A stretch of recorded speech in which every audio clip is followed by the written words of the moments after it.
Fala galera, hoje é dia de fim de jogo.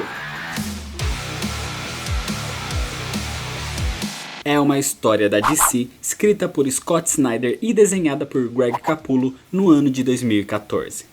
Nos Novos 52, o Batman já passou por alguns conflitos e enfrentou Coringa no arco Morte da Família, onde no final o vilão desapareceu. Só que ele não tinha morrido e agora ele estava de volta com um novo plano para acabar com Gotham de uma vez por todas. E dessa vez ele não estava brincando, ele não estava mais rindo, dessa vez era o fim de jogo. Essa HQ é uma sequência direta dos eventos do Batman dos Novos 52, então é muito recomendado que você leia as histórias Corte e Noite das Corujas, Morte da Família e Ano Zero. Mas se você não leu, vai ter link dos vídeos que eu já fiz aqui na descrição. Também é interessante que você conheça alguns eventos do arco Batman Eterno. Não que comprometa a leitura, mas esse conhecimento vai te esclarecer alguns eventos aqui também. Mas antes de continuar, se inscreve se você ainda não é inscrito, já deixa seu like nesse vídeo para não esquecer depois, me segue no Instagram e baixa o aplicativo do canal, o link tá aqui na descrição. E agora sim, vamos pra história, senta aí. Senta que lá vem a história.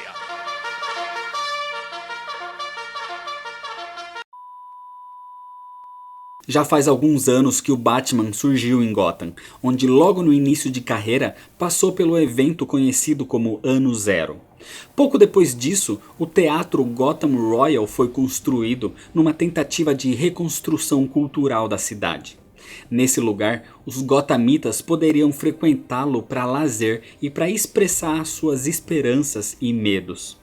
Ali também, uma estrutura de arreios especial tinha sido montada, onde o arquiteto queria que na peça onde o deus Apolo descia dos céus para salvar os personagens da destruição, aquilo parecesse real. Ele queria que o público acreditasse naquele deus descendo para ajudar, para que eles se sentissem a salvo. A história começa com Bruce Wayne depois dos eventos de Batman Eterno e de todos os conflitos, ainda se recuperando em seu novo quartel agora na Torre Wayne, inclusive seu primeiro quartel com janelas. Só que isso não tinha sido uma boa ideia, porque através dela surge a Mulher Maravilha furiosa atacando-o violentamente. E antes de qualquer coisa, Bruce Wayne já implanta nela dois dispositivos que afetam a sua mente. O Bruce tenta argumentar para entender o que está acontecendo, mas ela só diz que está ali para matá-lo. Com isso, ele ordena a Alfred que inicie o Plano Fenrir. Uma grande área de Gotham é tomada por uma névoa onde o Bruce veste uma mega armadura de Batman.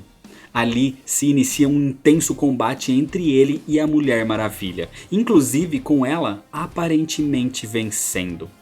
Mas isso não passava de uma ilusão criada pelo Laço dos Véus, que fazia a Amazona ver uma mentira, basicamente sendo o contrário do Laço da Verdade. Desse jeito, parando o combate. Logo depois disso, o Batman muda o modo de sua armadura para ultra velocidade e com isso vê o Flash correndo em sua direção, dando tempo para que ele deixasse o chão escorregadio sem fricção, fazendo o Flash bater num prédio onde é nocauteado. O Aquaman surge também atacando o Homem-Morcego e com um tipo de espuma que envolve seu corpo e absorve sua água, ele também é imobilizado. A Liga da Justiça o atacou e alguém era o responsável por isso. No seu quartel, o Alfred é quem o auxilia com informações ao lado de sua filha Julia, que o Batman conheceu durante o arco Batman Eterno também. Inclusive sendo uma garota que já trabalhou na inteligência inglesa e agora atua auxiliando o Homem-Morcego. E eles dizem que algo grande está indo em seu encontro. Aquele era o Superman. O Homem de Aço ataca o Batman também, que pergunta quem teria feito isso a eles. E o Superman diz que essa história é meio engraçada, indicando que o responsável era o Coringa. A armadura do Batman está preparada com pequenos sóis vermelhos em seus punhos, feitos para acabar com a energia do Superman, o que o leva a um combate intenso pela cidade. até que a armadura é destruída e quando os dois ficam cara a cara, o Batman cospe um tipo de chiclete de kryptonita no olho do Superman, que finalmente é nocauteado. Com todos fora de ação, seus corpos são analisados, onde o Batman percebe que se trata de uma toxina do Coringa, mas essa é completamente nova. Por isso, eles precisarão ficar em observação por mais ou menos 5 dias, ou seja, quase uma semana sem a atuação da Liga da Justiça. O Alfred se enfurece em pensar que esse maníaco está de volta, principalmente depois do que ele fez da última vez, durante a morte da família. O Batman então explica que daquela vez o Coringa se enxergava como um amigo do Homem-Morcego e que ele lhe fazia um favor sendo desse jeito porque ele tornava o herói mais forte. Com isso, o Batman parte em busca de alguma pista do Coringa no antigo asilo Arkham, agora destruído pelos eventos de Batman Eterno, sendo que a mansão Wayne é o novo asilo. E ali no velho Arkham, procurando por pistas, um homem surge. Um enfermeiro que trabalha há pouco tempo ali, chamado Eric Border. Ele se aproxima dizendo que tá ali porque só queria ajudar os internos do Arkham. Queria ajudar o Batman acima de tudo. Mas daí ele percebeu que não tinha como ajudá-lo. O herói não vê um amigo mesmo quando ele tá na sua frente. Com isso, a cela se fecha e Eric Border continua falando, dizendo como era difícil usar tantos relaxantes musculares e alterar a pigmentação da sua pele, além de usar aquela peruca irritante para que o Batman não o reconhecesse, porque ele, na realidade, era o Coringa. Imediatamente com a cela trancada, um gás paralisante é emitido. E enquanto isso, o Coringa mostra seu rosto antes costurado. E agora ele estava com a sua aparência normal. O palhaço diz que na última vez que se encontraram, ele fez tudo aquilo para que o Batman tivesse um final feliz, como numa comédia. Só que depois de ter sido jogado daquele penhasco, agora chega de brincadeiras. Chega de piadas. A cidade iria sofrer. E essa história iria se tornar uma tragédia. A partir daqui, a cidade toda é infectada pela toxina do Coringa transmitida pelo ar. Uma toxina muito mais potente e com uma substância ainda desconhecida que regenerava o vírus. A população é transformada em versões do Coringa, com pele pálida, com sorrisos e insanos. O mesmo que aconteceu com a Liga da Justiça. Todos os possíveis antídotos foram testados e nenhum teve resultado. Por isso, Gotham passa a ser sitiada. Todas as saídas são fechadas, assim ninguém entra e ninguém sai. O Batman tenta procurar pelo paciente zero, por onde essa nova infecção se iniciou, e isso o leva ao hospital de Gotham. E ali encontra quem seria o indivíduo. E é ninguém menos que Joe Chill, o assassino dos pais de Bruce Wayne. Ele está trancado atrás de um vidro onde um cenário foi criado. Uma espécie de beco do crime, onde uma família sai do que seria um cinema, como aconteceu com seus pais, como se o assassinato estivesse sendo recriado. O Batman se desespera, ele não pode permitir que aquilo se repita agora com outra criança. Assim, furioso, ele consegue quebrar o vidro e entra no local, evitando que Joe Chill, que também estava sendo manipulado pela toxina agora, recriasse a cena daquela noite. O problema é que os pais da criança ali são infectados com a toxina também, mas o Batman pelo menos salva o garoto. Só que enquanto tudo isso acontecia, o comissário Gordon tenta ajudar o Batman coletando informações sobre o hospital e descobre que ele era considerado amaldiçoado por tantos acidentes que já aconteceram ali. E investigando melhor, ele começa a encontrar fotos do local. Fotos que mostravam as pessoas logo depois de alguma tragédia. Fotos onde sempre aparecia de relance um homem pálido nas sombras, sempre presente no local. Aquele era o Coringa, surgindo em eventos há mais de 100 anos atrás. Isso faz com que o Gordon se desespere, imaginando que talvez o Coringa seria algum tipo de ser imortal. E nesse momento, ele é atacado. E debaixo da sua própria cama, como se fosse um monstro, o próprio Coringa se levanta. Ele inicia um incêndio no apartamento de Jim Gordon e vai para cima dele com um machado. Gordon então pega sua arma e atira no palhaço, que cai aparentemente morto. Só que enquanto Gordon entrava em contato com o Batman para contar o que ocorreu, o Coringa se levanta como se nada tivesse acontecido, como se ele realmente fosse imortal. E é então que o Batman ouve aquela voz pelo telefone dizendo: "Oi, Bruce." O Coringa tinha dito seu nome, ele sabe da verdade, ele sabe que o Batman é Bruce Wayne. O Batman salva aquele garoto do hospital, seu nome é Duke, e com ele o Homem-Morcego corre até o apartamento de Gordon, onde o encontra caído com um machado no peito. Mas ele não estava ferido, na verdade ele estava infectado com a toxina e ataca o Homem-Morcego. Mas nesse momento, Julia aparece por ali para sedar o comissário. E mais que isso, ela surge dizendo que ao analisar a toxina, descobriu que ela é mortal. Ela causa um apodrecimento celular e a vítima acaba morrendo em mais ou menos 24 horas. Desse jeito, o Batman precisa agir logo para salvar a cidade. Ele pede para que Julia leve Duke dali. E com uma amostra do sangue do Coringa encontrada no apartamento, o Homem-Morcego manda aquilo para Dick Grayson analisá-la. E com isso, ele percebe que existe um elemento regenerativo naquele sangue. O mesmo que existe na toxina, só que aqui numa versão mais pura. E isso é algo tão poderoso que só 3 cientistas poderiam tê-la criado.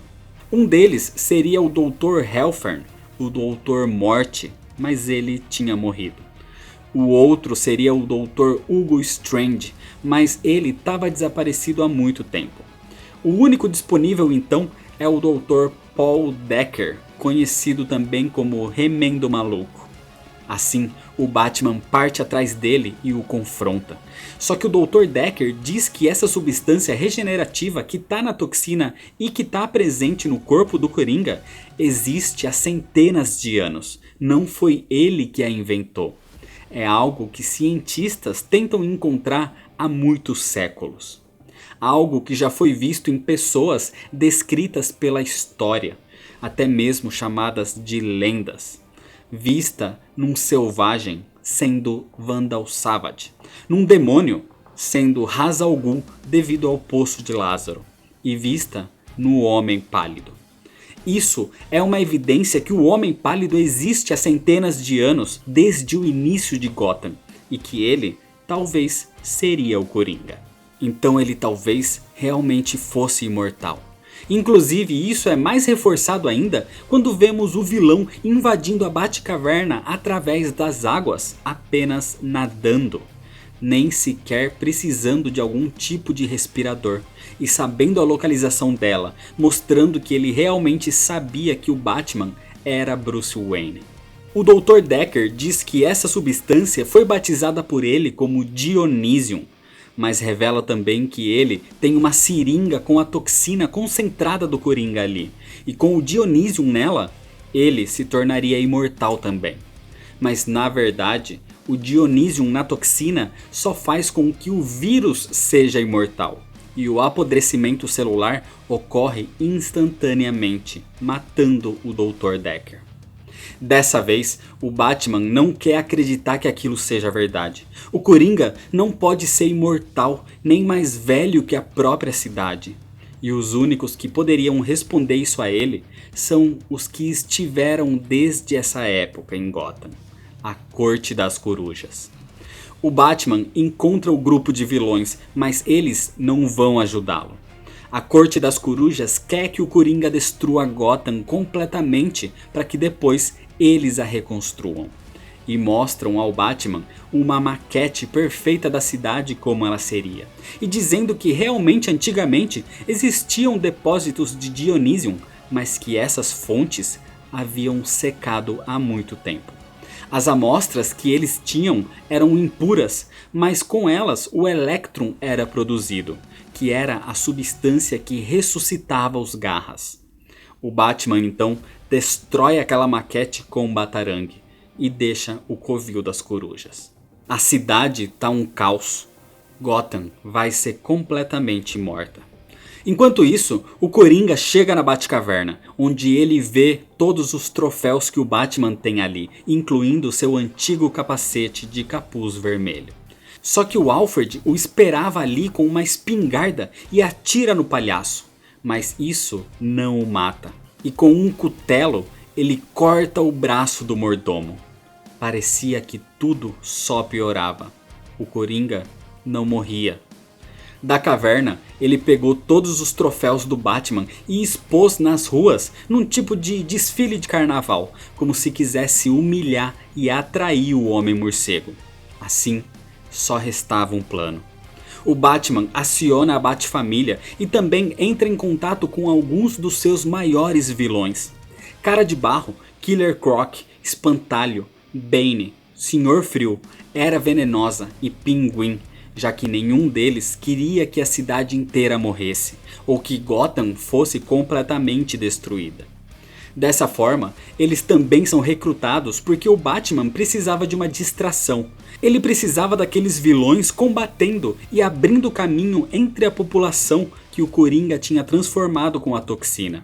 Mas ele disse que, caso os vilões usassem força letal, eles seriam mortos também. A Bat-Família faz o mesmo e assim o Batman alcança aquele desfile e chega frente a frente contra o Coringa. Os dois têm um breve combate e o Batman consegue agarrar o vilão. E da sua luva, o herói prepara uma agulha para retirar o Dionysium da coluna do palhaço, para que assim uma cura para a toxina fosse criada. Mas nesse instante, o vilão emite um ataque sônico que afeta a todos, inclusive ao Batman. Assim, o Coringa o derrota e o infecta com a sua toxina também.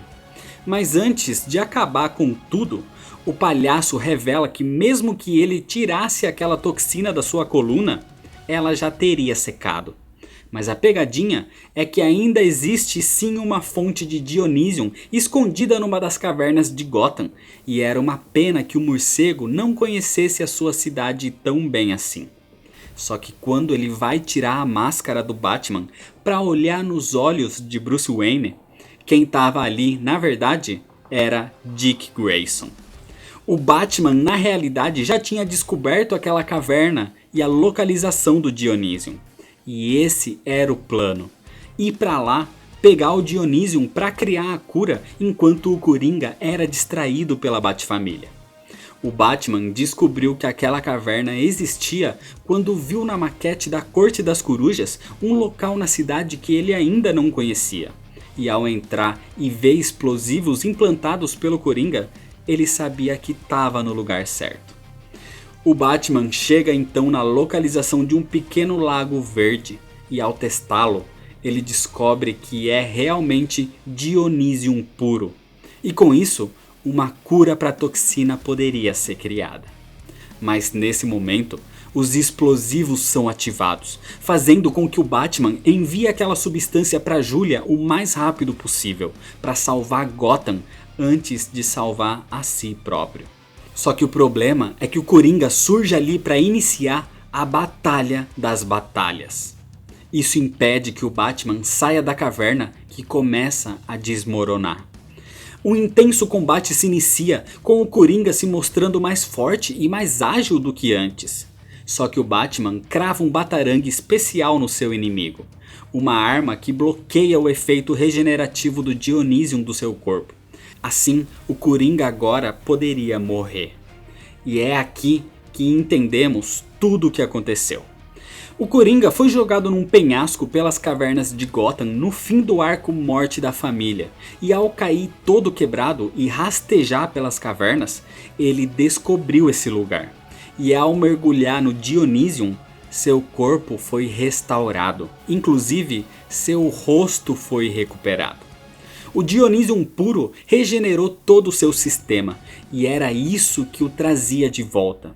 Era isso que fazia ele parecer que era imortal. Então por isso, ele próprio criou aquelas evidências de que ele seria o tal homem pálido das histórias.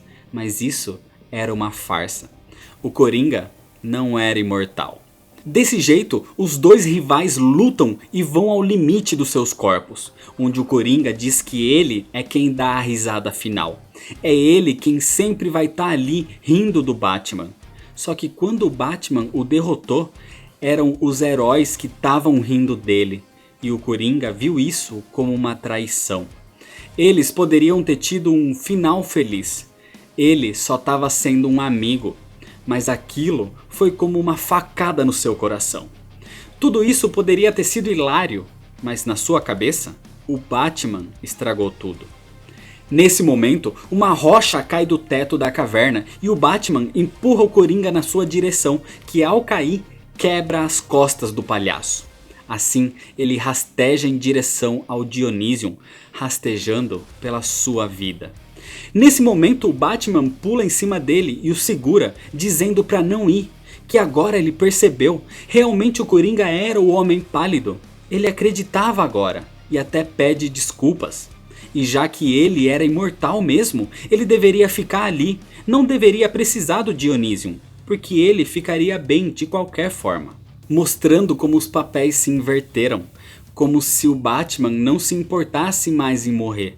O que deixa o Coringa desesperado, tentando viver. E essa é a prova final de que o Coringa realmente não era imortal. E nesse momento, com o desabamento da caverna, uma rocha gigantesca cai em cima do lago de Dionysium, acabando com tudo. E com os sinais vitais fracos, Julia pede para que o Batman use a amostra do Dionysium para se salvar.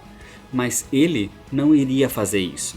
A amostra é para salvar a cidade e a Bat-família. Ele, sem forças, ficaria por ali mesmo, deitado ao lado do seu amigo. Assim, a caverna desaba completamente. 2 semanas se passam, a cidade começa a se recuperar. E a população acende vários bate-sinais pela cidade, como que chamando ou homenageando o Batman que o salvou e que ainda estava desaparecido. Julia está com o seu pai no hospital, dizendo que ele deveria ficar feliz que a sua mão poderá ser implantada novamente. Ele vai ser remendado, mas ele diz que infelizmente não vai ter mais ninguém para ele remendar, indicando que o Batman, que Bruce Wayne, realmente se foi. Mas ele deixou um bilhete, uma única palavra na verdade, e o Alfred sabe o que aquilo significa. O Batman sempre foi falho, ele nunca gostou de contemplar a própria morte, ele só pensava em preveni-la. Mas nos últimos eventos ele teve que contemplá-la diversas vezes. E é por isso que o Coringa estava errado em querer um final feliz para o Batman. Porque ele se conhecia melhor do que ninguém. E ele sabia que a sua história, a história do Batman, sempre seria uma tragédia. Ele nunca deixaria ser outra coisa. O Batman poderia sim ter sobrevivido, mas é isso que ele faz. Ele morre, como qualquer um de nós. E essa é a sua maior falha e a sua maior virtude. É isso que faz com que a figura do Batman seja imortal. Ele mostra que uma pessoa com falhas também pode ser um herói. Um mortal também pode salvar o dia. Você não precisa esperar um ser imortal vir de cima para te salvar. É você mesmo quem deve encontrar a sua própria força. Por isso, a gente vê no último quadro da HQ aquela roupa do deus Apollo que estava no teatro Gotham Royal no começo da história, agora sendo jogada no lixo. Porque o público não precisava mais de um deus descendo para ajudar. E é por isso que a última palavra naquele bilhete era um Ha. Assim como o Coringa tinha deixado para ele no final do seu último encontro. Porque no final, ele venceu o Coringa. E era dele a última risada. E é desse jeito que termina a história. Fim de jogo é realmente como o Scott Snyder queria que fosse a morte do Batman. Uma grande história de tragédia. A HQ tem uma narrativa ótima e muito fluida. Uma arte que eu pelo menos gosto, mas que depende muito do seu gosto pessoal com relação ao Greg Capullo, na verdade. E o roteiro é bom, mas tem alguns pontos de atenção. A história é cheia de recursos Deus Ex Machina, aquele recurso onde a solução aparece do nada. Na minha visão, esse é um recurso pobre de roteiro, que simplifica a resolução de algo. Mas aqui, especificamente, pode ter sido proposital. Porque no começo, a própria HQ te fala sobre o recurso Deus Ex Machina ao mostrar um teatro. E pela explicação no final, pode ser que isso tenha acontecido como exemplo ou como recurso narrativo mesmo. Então, quando eu li pela primeira vez, isso me incomodou. Mas quando eu li pela segunda vez, me deixou com a dúvida de que realmente tenha sido proposital. Ainda sobre o roteiro, a ideia de mexer na história do Coringa e até na história da própria Gotham, tentando te fazer acreditar num ser imortal, é bastante forte. Você realmente chega a acreditar em alguns momentos e te faz criar uma dúvida também. O que é muito bom, porque em boa parte da história ela deixa esse clima de mistério rondando pela narrativa. A ligação que essa HQ faz com os arcos anteriores é muito forte e explica muita coisa, mas mesmo assim abre algumas questões que são respondidas no futuro. Inclusive algumas ações aqui foram mostradas há pouco tempo na saga Metal. E sobre a morte do Batman, para quem está acostumado com quadrinhos, sabe que não seria algo permanente, é claro. Mas foi pelos eventos ocorridos aqui que surgiu na sequência o novo Batman, sendo Jim Gordon usando um novo uniforme e até mesmo um robô, que muita gente não gostou porque lembra mais um coelho do que um morcego. Fim de Jogo é um arco que de certa forma fecha a história e o grande embate entre Batman e Coringa. É uma HQ que eu gosto bastante, mas que muita gente pode não ter gostado por ter alguns momentos bastante forçados. Mas que ao meu ver pode até ter sido criado de forma proposital.